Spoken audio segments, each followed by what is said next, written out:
Alright, today I'm gonna be talking about when the EA app is not working, which happened to me like today. So the first thing you have to do is go to this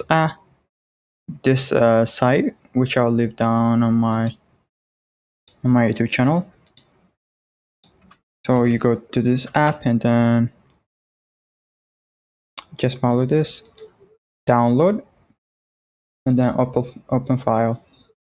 So you can launch it right away and then it will reinstall it. If it doesn't, just press repair and then yes, and then it will also install after that, if I'm correct. There you go.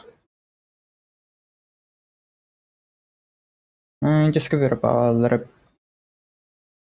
time.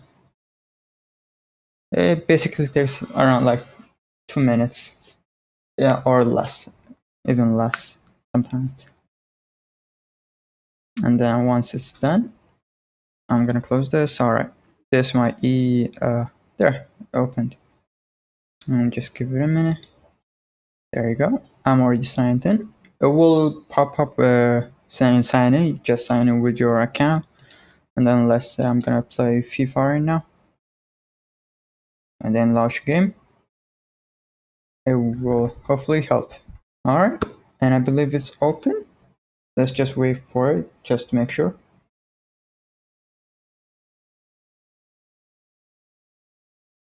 I believe the problem is the new app day.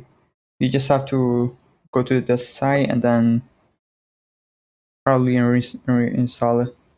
I've tried like to uninstall it from my storage, but it didn't help. So this is the solution I came up with. And there you go. It works. Let's try and just go through the. There you go. Yes. And there you go. EA Sports. Everything is fixed. Alright.